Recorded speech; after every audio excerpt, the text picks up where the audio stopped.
अखंड सुहाग का प्रतीक करवा चौथ, कार्तिक कृष्ण चतुर्थी।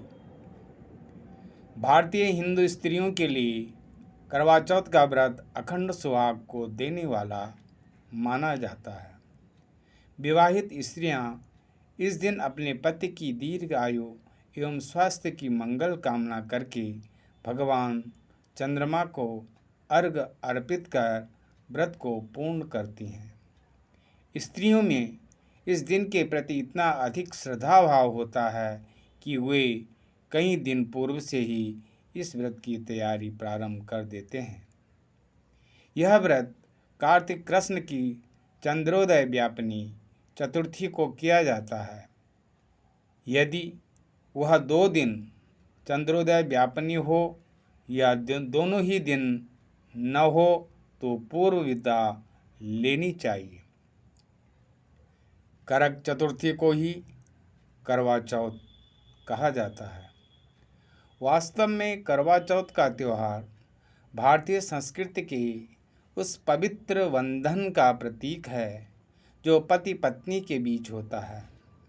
भारतीय संस्कृति में पति को परमेश्वर की संज्ञा दी गई है, पर करवा चौथ पति और पत्नी दोनों के लिए नव प्रणय निवेदन और एक दूसरे के प्रति अपार प्रेम, त्याग एवं उत्सर्ग की चेतना लेकर आता है।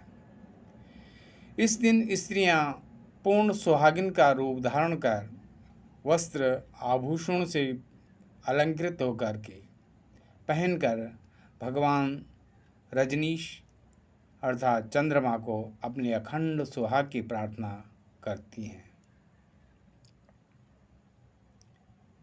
स्त्रियां श्रृंगार करके ईश्वर के समक्ष दिन भर के व्रत के बाद यह प्रण भी लेती हैं कि वे मन से, वचन से एवं कर्म से पति के प्रति पूर्ण समर्पण की भावना रखेगी।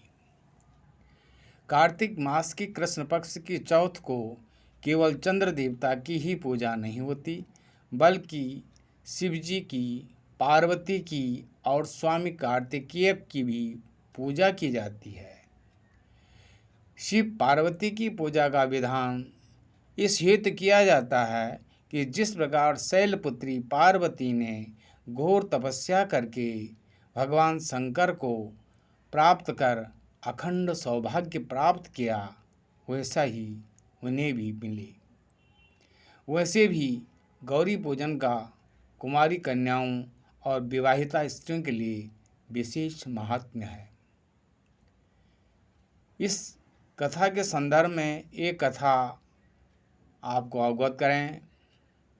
प्रसिद्ध कथा के अनुसार पांडवों के वनवास के समय जब अर्जुन तपस्या करने इंद्रनील नाम के पर्वत पर पहुँचे तो बहुत दिनों तक उनके वापस न लौटने पर द्रौपदी को चिंता हुई। कृष्ण ने आकर द्रौपदी की चिंता दूर करते हुए करवा चौथ का व्रत बताया तथा इस संबंध में जो कथा शिवजी ने पार्वती को सुनाई थी वह भी सुनाई। कथा इंद्रप्रस्थ नगरी में वेद शर्मा नामक एक विद्वान ब्राह्मण के 7 पुत्र तथा एक पुत्री थी जिसका नाम था वीरावती। उसका विवाह सुदर्शन नामक एक ब्राह्मण के साथ हुआ। ब्राह्मण के सभी पुत्र विवाहित थे। एक बार करवा चौथ के व्रत के समय वीरावती की भाभियों ने तो पूर्ण विधि से व्रत किया, किंतु वीरावती सारा दिन निर्जल रहकर भूख न सह सकी तथा निढाल होकर बैठ गई। भाइयों की चिंता पर भाभियों ने बताया कि वीरावती भूख से पीड़ित है, करवा चौथ का व्रत चंद्रमा देखकर ही खोलेगी। यह सुनकर भाइयों ने बाहर खेतों में जाकर आग जलाई तथा ऊपर कपड़ा तान करके चंद्रमा जैसा दृश्य बना दिया। फिर जाकर बहन से कहा कि चांद निकल आया है बहन, अर्घ दे दो। यह सुनकर वीरावती ने अर्घ देकर खाना खा लिया। नकली चंद्रमा को अर्घ देने से उसका व्रत खंडित हो गया तथा उसका पति अचानक बीमार पड़ गया। वह ठीक न हो सका।